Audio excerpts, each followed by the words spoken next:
ڕەوشی شەقامەکانی بەغدا پایتەختی عێراق پڕن لە نیگەرانی ئاسایشی لە بەرەبەیانی ڕۆژی یەکشەممەوە کە هەوڵێکی سەرنەگرتوو درا بۆ کوشتنی سەرۆکوەزیری وڵاتەکە. هێزە ئاسایشیەکان لە شەقامەکاندا بڵاو بوونەتەوە بۆ بەرەنگاربوونەوەی هەر ئەگەرێکی تری نەخوازراو. لكن هناك من يحاول أن يعبث بأمن العراق. لایەن هەندێنەوێت ڕەوشی ئاسایشی وڵاتەکەمان تێک بدەن، لایەن هەن هەوڵ دەدەن گاڵتە بایەندە عێراق بکەن. ئەوانە دەوڵەتێکی چەتەگرایان دەوێت و دەوڵەتێکی پڕ لە بۆشایی ئاسایشی، بەڵام ئێمە بە دوای بنیادنانی دەوڵەتی عێراق و ئایندەی عێراقیەکان دەگەڕین بۆ پاراستنی شکۆی عێراقیەکان. ئێمە ڕێز لە دەوڵەتەکەمان دەگرین و کاریش بۆ سەرکەوتنی دەکەین. گەورە کاربەدەستانی عێراقی بە خودی سەرۆکوەزیری وڵاتەکەشەوە لە ڕۆژی یەکشەممەوە ئاماژە دەکەن کە هێرشبەران دەناسن، بەڵام تا ئامادەکردنی ئەم راپۆرتە ناوی هیچ کەس و لایەنێکیش ڕانەگەیەنراوە کە بەرپرسیارن لەو هەوڵە سەرنەگرتووەی زۆرێک لە عێراقیەکان بەکارێکی تێرۆریستی ناودێری دەکەن. سوف نستمر والبحث. ئێمە بەردەوام دەبین لە گەڕان بە شوێن ئەوانەی ئەم تاوانە قیزنەوەیان کردووە ماڵی سەرۆکوەزیریان کردووەتە ئامانج، بە شوێنیاندا دەگەڕین، باشیان دەناسین، زۆر باشیان دەناسین، باش دەیان ناسین و دەیاندۆزینەوە دڵنیا بن.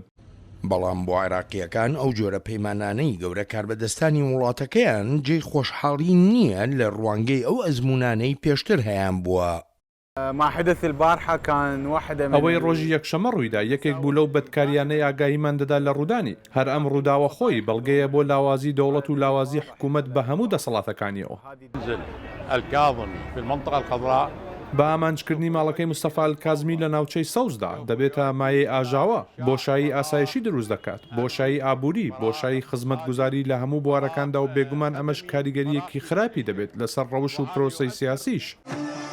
لەگەڵەوەشدا کە ئەنجامی فەرمی و کۆتایی هەڵبژاردنەکان هێشتا ڕانەگەیەندراون، بەڵام پەیوەندیەکان و کۆبوونەوەکان بۆ پێکهێنانی حکوومەتی نوێی عێراق دەستیان پێکردووە. بامانجکردنی الکازمی دەبێتە مایەی کێشە لە نێوان لایەنە سیاسەکاندا و پرۆسەی پێکهێنانی حکوومەتی داهاتووش دوا دەخات. زۆربەی ئاماژەکان بۆ ئەو هەوڵە سەرنەگرتووە بە ئاڕاستی باڵە سیاسیەکانی حەشدی شەعبیدا دەڕۆن کە سەر بە ئێران و لە هەڵبژاردنەکەی مانگی دەی عێراقیەکاندا ژمارەی کورسیەکانیان بە شێوەیەکی بەرچاو کەمی کرد. لە ئەنگرانی ئەو هێزانە هەوڵە سەرنەگرتووەکەی ڕۆژی یەکشەممە وەها لێک دەدەنەوە تەنها یەک مەبەست هەبووە لێی.